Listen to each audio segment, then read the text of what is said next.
Hello everyone, step to success classes में आप सभी का स्वागत है। आज के वीडियो में हम लोग 25 से 27 अगस्त 2024 का करंट अफेयर्स डिस्कस करेंगे। ये जो क्वेश्चंस हैं, ये जितनी भी सरकारी परीक्षाएं होती हैं उन सभी परीक्षाओं को ध्यान में रखते हुए बनाए गए हैं, ताकि इन परीक्षाओं में जो भी करंट अफेयर्स के क्वेश्चंस आते हैं वो आप सॉल्व कर सकें इजीली। ठीक है, तो स्टार्ट करते हैं अपने आज के वीडियो के पहले क्वेश्चन से। क्वेश्चन है हमारा, भारत ने एशियाई सर्फिंग चैंपियनशिप 2024 में कौन सा पदक जीता है? आप लोगों ने देखा होगा, ये जो वेव्स होती हैं, वाटर वेव्स होती हैं, उनके ऊपर एक बोर्ड के थ्रू लोग सर्फ करते हैं, वो चैंपियनशिप को ये एशियाई सर्फिंग चैंपियनशिप। ऑप्शन है स्वर्ण, कांस्य, रजत और चौथा स्थान। तो सही जवाब इसका ऑप्शन सी है। ये जो भारतीय दल था उसने एशियाई सर्फिंग चैंपियनशिप 2024 में रजत पदक जीता है, द्वितीय स्थान पर आया है। ये पहले तो प्रतियोगिता जो है वो मालदीव के थुलु सधु में आयोजित की गई थी, और इसमें जो प्रथम स्थान प्राप्त किया है वो जापान ने इस प्रतियोगिता में स्वर्ण पदक, द्वितीय स्थान रजत पदक जो है वो भारत ने जीता है, जबकि ताइपे और चीन ये क्रमशः तीसरे और चौथे स्थान पर रहे हैं। बाकी भारतीय दल जो था, भारतीय टीम जो थी, उसमें जो खिलाड़ी से शामिल थे उनका नाम है कमाली पी, अजीश अली, श्रीकांत डी और संजय सेल्वा मणि। ये लोग जो है वो भारतीय दल में शामिल थे। ये नाम आप लोग इसलिए भी याद रखिएगा क्योंकि कई बार जो परीक्षाएं होती हैं, प्रतियोगी परीक्षाएं, उनमें वो व्यक्ति का नाम दे देते हैं और आपसे पूछ लेते हैं कि ये किस खेल से संबंधित है। तो ये क्वेश्चन आपसे उस तरह से भी पूछा जा सकता है। अगला क्वेश्चन है भीष्म अगला क्वेश्चन है भीष्म क्यूब, जिसे हाल ही में प्रधानमंत्री नरेंद्र मोदी ने यूक्रेन के राष्ट्रपति को उपहार स्वरूप दिया है, क्या है? अभी प्रधानमंत्री जो थे वो यूक्रेन की यात्रा पर थे और उसी समय उन्होंने एक भीष्म क्यूब नाम से उपकरण क्या किया है, प्रदान किया है उनको, यूक्रेन को। आपको बताना है ये उपकरण क्या है। एक नई प्रकार की दवा, एक पोर्टेबल मोबाइल अस्पताल, एक रक्षा उपकरण और एक ऊर्जा उत्पादन उपकरण। तो इसका सही जवाब जो है वो ऑप्शन बी, ये भीष्म क्यूब जो है ये पोर्टेबल मोबाइल अस्पताल है। ठीक है, और इनका डिजाइन जो है वो आपदा प्रबंधन, डिजास्टर मैनेजमेंट और जो आपातकालीन चिकित्सा सहायता है, जो इमरजेंसी में जो मेडिकल असिस्टेंस देना है, उसके लिए इनको डिजाइन किया गया है। ठीक है, इस भीष्म प्रोजेक्ट का जो पूरा नाम है वो है भारत हेल्थ इनिशिएटिव फॉर सहयोग, हित और मैत्री। ये जो है इसका फुल फॉर्म है, और ये परियोजना फरवरी 2022 में स्टार्ट की गई थी, इसकी घोषणा की गई थी, और इसका उद्देश्य आपदा और युद्धग्रस्त क्षेत्रों में तेजी से चिकित्सा सहायता प्रदान करना है। अगला क्वेश्चन है, 24 अगस्त 2024 को केंद्र सरकार ने केंद्रीय कर्मचारियों के लिए नई पेंशन योजना किस नाम से लॉन्च की है? जो सेंट्रल गवर्नमेंट के एम्प्लॉइज हैं उनके लिए न्यू पेंशन स्कीम एक आई हुई है फिर से इसके बाद। तो अब आपको बताना है उसका नाम क्या रखा है।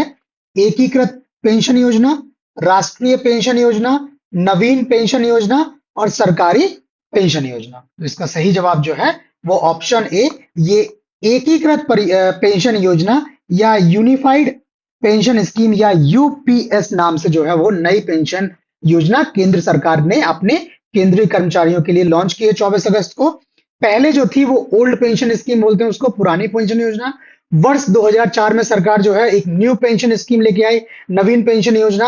हालांकि उसको लेके जो है वो लगातार जो है कर्मचारियों की तरफ से विरोध था, वो उसको सही नहीं मान रहे थे, और अब एक लंबे अरसे के बाद सरकार ने एक नई पेंशन योजना जिसका नाम एकीकृत पेंशन योजना है ये शुरू की है। इसकी मंजूरी जो है वो केंद्रीय मंत्रिमंडल ने 24 अगस्त 2024 को दी हुई है, और इस योजना के तहत इन्होंने कहा है कि कोई कर्मचारी यदि 25 वर्ष की जो सेवा है वो कंप्लीट कर लेता है तो उसको जो उसके सेवा के अंतिम 12 महीने होंगे उसका जो 12 महीनों का औसत वेतन होगा उसका 50% जो है वो पेंशन के रूप में देंगे। इसके अलावा इन्होंने बताया हुआ है कि यदि किसी कारणवश कर्मचारी की मृत्यु हो जाती है तो उसके परिवार को पेंशन का करीब 60% जो है वो मिलेगा। इसके अलावा इन्होंने ये भी बोला है कि यदि किसी कर्मचारी ने 10 साल की सेवा पूरी कर ली है तो उसको न्यूनतम 10,000 रुपए जो है पेंशन की गारंटी होगी, और ये योजना जो है वो 1 अप्रैल 2025 यानी अगले वित्त वर्ष की शुरुआत से ये योजना प्रारंभ हो जाएगी। हालांकि अभी इसकी बहुत डिटेल नहीं आई है, अभी सरकार ने जो है वो केवल इसके की पॉइंट्स बताए हैं। बाकी जब डिटेल आ जाएंगी और इसमें कुछ अगर विशेष होगा तो वो आपको फिर से बता दिया जाएगा। नेक्स्ट क्वेश्चन, बायो E3 नीति किस क्षेत्र से संबंधित है? जैव प्रौद्योगिकी, सूचना प्रौद्योगिकी, कृषि विज्ञान और स्वास्थ्य विज्ञान। तो इसका सही जवाब जो है वो ऑप्शन ए, ये बायो E3 जो नीति है ये जैव प्रौद्योगिकी या बायोटेक्नोलॉजी से संबंधित है। और इसमें जो E3 अर्थात 3 टाइम्स E है, ई, एक E है अर्थव्यवस्था इकोनॉमिक्स, एक पर्यावरण जो है एनवायरमेंट, और एक है रोजगार के लिए जैव प्रौद्योगिकी या जो है बायोटेक्नोलॉजी फॉर एम्प्लॉयमेंट। तो इकोनॉमी, एनवायरमेंट एंड एम्प्लॉयमेंट, ये E3 का जो है वो मतलब है। ये आप जरूर याद रखिएगा, बिकॉज कई सारी परीक्षाओं में सरकार जो कमीशन है, आयोग है, जो परीक्षा कराने वाली एजेंसी है, वो कई बार इस टाइप के टर्म्स आते हैं तो वो उनका मीनिंग पूछ लेता है कि ये 3E जो है वो किस चीज को लेकर स्टैंड कर रहे हैं। बाकी इस परियोजना का जो उद्देश्य है वो है उच्च प्रदर्शन वाले जैव विनिर्माण को बढ़ावा देना है, ठीक है। और यह नीति जैव विनिर्माण, bio AI hub, artificial intelligence hub और बायो फाउंड्री की स्थापना पर केंद्रित है, ठीक है। अगला क्वेश्चन, भारत की पहली स्वदेशी रूप से विकसित मंकी पॉक्स RT-PCR किट किसने लॉन्च की है? ठीक है, ऑप्शंस है Bharat biotech, serum institute of India, medtech zone और जॉनसन एंड जॉनसन। तो सही जवाब इसका ऑप्शन सी, ये मेडटेक जोन कंपनी है जिसके द्वारा भारत की पहली स्वदेशी रूप से विकसित monkey pox RT-PCR kit launch की गई है। और ये किट मेडटेक जोन ने trans Asia diagnostic private limited के साथ क्या है, साझेदारी में विकसित किया है। और इस किट के माध्यम से जो है मंकी पॉक्स से अगर कोई व्यक्ति जो है वो संक्रमित है तो उसके संक्रमण का क्या किया जाएगा, पता जल्दी से जल्दी जो है वो लगा लिया जाएगा इस RT-PCR किट के माध्यम से, ठीक है। और चूंकि अभी मंकी पॉक्स को लेकर बहुत चर्चा है, बहुत सारे केसेस इसको देखने में आए हुए हैं और ये बहुत जो है वो घातक माना जा रहा है, इसलिए इंपॉर्टेंट भी है अभी। और इसकी दिशा में जो ये PCR किट आई हुई है, ये इसको आइडेंटिफाई करने और आइडेंटिफाई हो जाने के बाद जल्द से जल्द इसका इलाज शुरू हो सके, उसमें ये क्या करेगा, सहायता करेगा। बाकी रही बात मंकी पॉक्स की, तो मंकी पॉक्स जो है एक वायरल जूनोटिक बीमारी है। जूनोटिक बीमारियां मैंने आपको पहले भी एक वीडियो में बताया था कि वैसी बीमारियां जो जानवरों से मनुष्य में संचरित होती हैं उनको जूनोटिक बीमारी बोलते हैं। और जो मंकी पॉक्स है उसके लक्षण जो है वो चेचक के समान होते हैं, ठीक है। चेचक से आप सभी लोग परिचित होंगे, तो वैसे ही जो है इसके लक्षण है, ठीक। आगे चलने से पहले मैं आपको ये बता दूं कि ये जो भी क्वेश्चंस हम लोग इसमें डिस्कस कर रहे हैं, ये करंट के सारे क्वेश्चन हम आपको एज इट इज PDF के फॉर्म में भी प्रोवाइड करते हैं। उसके लिए नीचे ये संस्थान का जो टेलीग्राम ग्रुप है उसका एड्रेस है step_2_success, साथ साथ मोबाइल नंबर, व्हाट्सएप नंबर दिया हुआ है। इसके अलावा जो वीडियो डिस्क्रिप्शन है उस डिस्क्रिप्शन में भी टेलीग्राम ग्रुप का लिंक दिया हुआ है, तो आप टेलीग्राम या व्हाट्सएप के माध्यम से हमसे जुड़ के ये PDF करंट अफेयर्स के जो डेली करंट अफेयर्स की वीडियोस हैं उनकी PDF विदाउट एनी कॉस्ट आप ले सकते हैं। वो टाइम टू टाइम अपडेट होती रहती हैं, ठीक है। इसके अलावा आप जो संस्थान है इसके फेसबुक और इंस्टाग्राम से भी जुड़ सकते हैं। अगला क्वेश्चन है, गोल्डमैन सैच्स, ठीक है, ग्रुप ने वित्त वर्ष 2024-25 के लिए भारत के विकास का पूर्वानुमान कितना कम कर दिया है? 30 आधार अंक, 40 आधार अंक, 20 आधार अंक या 10 आधार अंक, या आधार अंक यानी बेस पॉइंट्स। तो सही जवाब इसका ऑप्शन सी, ये गोल्डमैन सैच्स जो है इसने वित्त वर्ष 2024-25 के लिए भारतीय अर्थव्यवस्था की विकास दर जो है वो 20 बेस पॉइंट घटा दी है। और घटाकर इसको जो कितना कर दिया है, 6.7% कर दिया है। पहले ये जो था अनुमान वो 6.9% का था, इन्होंने घटा के इसको कितना कर दिया है, 6.7%। और साथ ही इन्होंने बताया है कि वर्ष 2025-26 के लिए जो अनुमानित वृद्धि दर रहेगी भारत की वो 6.4% रहेगी, ठीक है। अगला क्वेश्चन, ऑस्ट्रेलिया का राइट टू डिस्कनेक्ट कानून किस तिथि से लागू होगा?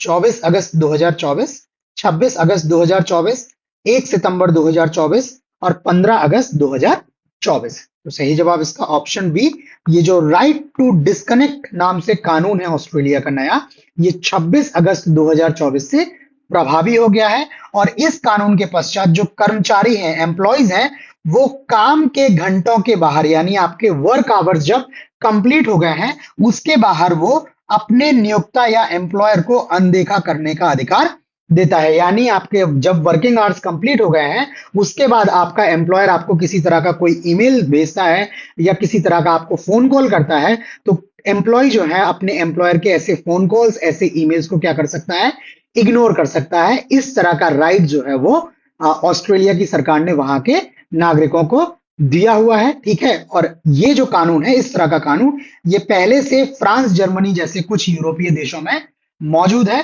ठीक है, हालांकि इसमें एक प्रावधान ये भी है कि कुछ विशेष परिस्थितियां हो सकती हैं जिनमें कर्मचारी अपने जो एम्प्लॉयर है उसके कॉन्टेक्ट्स को क्या कर सकता है, इग्नोर नहीं कर सकता है। इसको कुछ लिमिटेशंस के साथ क्या किया है, इस राइट को रेस्ट्रिक्ट किया है। हालांकि जो है वो जो है एक मोटे तौर पर क्या कर सकता है, एम्प्लॉय जो है अपने एम्प्लॉयर के कम्युनिकेशंस को वर्किंग आवर्स के बाद इग्नोर कर सकता है। लाइक कि आप अपनी प्राइवेट लाइफ को प्राइवेट रखें, उस टाइम पे आपका एम्प्लॉयर आपकी लाइफ में इंटरफेयर नहीं करेगा।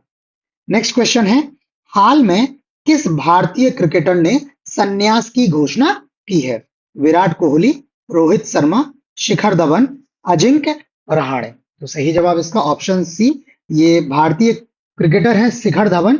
इन्होंने हाल में जो है वो भारतीय क्रिकेट से जो है वो संन्यास की घोषणा की है। इन्होंने अंतरराष्ट्रीय, इंटरनेशनल और घरेलू, डोमेस्टिक दोनों क्रिकेट से संन्यास की घोषणा की है। इनका करियर जो है वो बहुत अच्छा रहा है। इन्होंने भारतीय टीम के लिए 37 टेस्ट मैच, 167 वनडे मैच और 68 T20 मैच खेले हैं, और इन्होंने कुल 17 शतक, 39 अर्धशतक के साथ 6,793 रन जो है वो बनाए हुए हैं। और वनडे टूर्नामेंट में इनके बेहतरीन प्रदर्शन के लिए इनको मिस्टर आईसीसी के नाम से भी जाना जाता है। कुछ लोग जानते होंगे इनको, कई बार जो है वो गब्बर नाम से भी लोग पुकारते थे। ठीक है, नेक्स्ट क्वेश्चन है, सुभद्रा योजना का शुभारंभ किस राज्य में किया जाएगा? बिहार, उड़ीसा, उत्तर प्रदेश और मध्य प्रदेश। सही जवाब इसका ऑप्शन बी, ये उड़ीसा सरकार ने जो है वहां की उड़ीसा की जो महिलाएं हैं उनके लिए एक सुभद्रा योजना की शुभारंभ की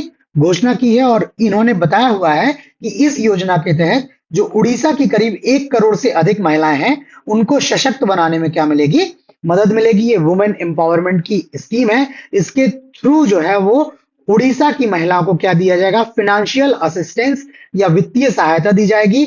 और इसमें जो पात्र महिलाएं हैं उनको 5 वर्ष तक प्रति वर्ष 10,000 रुपए का भुगतान 2 किस्तों में, यानी 1 साल में 2 किस्तें जो है वो मिलेंगी, और टोटल 1 साल में मिलेगा 10,000 रुपए, 5 साल तक आपको मिलेगा, तो टोटल 5 साल में आपको 50,000 रुपए की जो है वो सहायता आपको उड़ीसा सरकार देगी। और इसकी जो पात्र महिलाएं हैं वो 21 से 60 वर्ष की आयु की जो महिलाएं हैं वो इस योजना की पात्र होंगी। इनमें एक शर्त इन्होंने रखी हुई है कि वैसी महिलाएं ही इसकी पात्र होंगी जिनकी आर्थिक स्थिति जो है वो अच्छी नहीं है, और दूसरी मेन कंडीशन जो है कि महिला को उड़ीसा का क्या होना चाहिए, निवासी होना चाहिए। ठीक है, तो आगे चलने से पहले एक चीज और, कि आप लोग ये वीडियो देख रहे हैं, ये क्वेश्चंस आप लोग पढ़ते जा रहे हैं, आपको ये कंटेंट, ये वीडियोस कैसे लग रहे हैं, आप हमें लाइक करके और कमेंट करके अपना फीडबैक भी साथ साथ देते रहें। और आपके जो और भी दोस्त हैं जो प्रतियोगी परीक्षाओं की तैयारी कर रहे हैं, आप उनके साथ इन वीडियोस को शेयर भी करते रहें।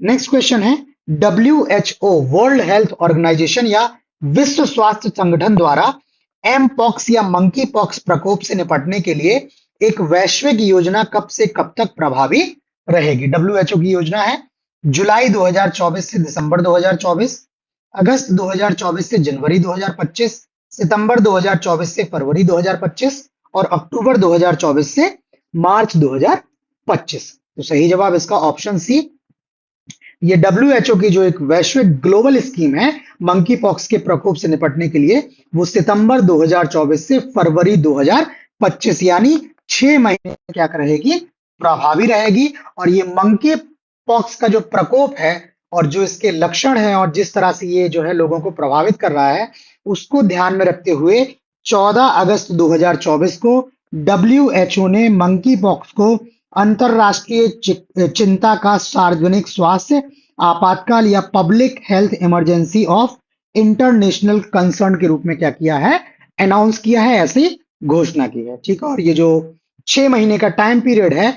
इस पीरियड को ऑर्गेनाइज करने का जो उद्देश्य है वो है एम पॉक्स के मानव से मानव संचरण को कम करना है। जो ह्यूमन टू ह्यूमन इसका जो संचरण है, कम्युनिकेशन है, उसको क्या करना है, कम करना है। अगला क्वेश्चन, पिछले 10 वर्षों में भारत के अंतरिक्ष क्षेत्र ने देश के सकल घरेलू उत्पाद में कितने करोड़ रुपए का प्रत्यक्ष योगदान या डायरेक्ट जो योगदान है वो दिया है? 10,000 करोड़ रुपए, 15,000 करोड़ रुपए, 20,000 करोड़ रुपए और 25,000 करोड़ रुपए। तो सही जवाब इसका ऑप्शन सी। ये पिछले दशक में जो है, पिछले 10 सालों में भारत के अंतरिक्ष क्षेत्र ने भारत के सकल घरेलू उत्पाद या जीडीपी में 20,000 करोड़ रुपए का प्रत्यक्ष योगदान दिया हुआ है।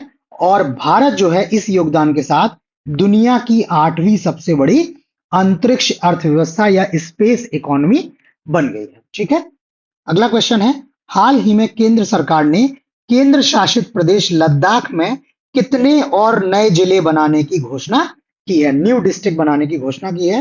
3, 4, 5 और 6। तो सही जवाब इसका ऑप्शन सी। ये केंद्र सरकार ने लद्दाख में 5 नए जिलों के सृजन की घोषणा की है। ठीक है, जो 5 नए जिले होंगे उनका नाम है जांस्कर, द्रास, शाम, नुब्रा और चांगथंग। ये 5 नए जिले जो हैं जोड़े जाएंगे। अभी लद्दाख में केवल 2 जिले हैं, जिनमें एक है लेह और दूसरा कारगिल। तो अब टोटल जो है वो लद्दाख में 7 जिले हो जाएंगे। बाकी लद्दाख जो है वो अगस्त 2019 में जम्मू और कश्मीर से अलग हुआ था और इसको एक केंद्र शासित प्रदेश के रूप में स्थापित किया गया है। ठीक है, तो इसके साथ ही जो हमारा 25 से 27 अगस्त का करंट अफेयर्स था वो कंप्लीट हो जाता है। आपको ये वीडियो कैसा लगा हमें लाइक करके, कमेंट करके अपना फीडबैक जरूर दें। अगर आप नए हैं, आपने चैनल सब्सक्राइब नहीं किया है तो सब्सक्राइब करके नोटिफिकेशंस ऑन कर लें ताकि आपको टाइमली नए अपडेट्स मिलते रहें। और सारा जो कंटेंट हमने डिस्कस किया है उसकी पीडीएफ्स के लिए आप हमें टेलीग्राम और व्हाट्सएप के माध्यम से संपर्क कर सकते हैं। तो आज इतना ही, बाकी नए क्वेश्चंस के साथ जल्द मिलते हैं। तब तक के लिए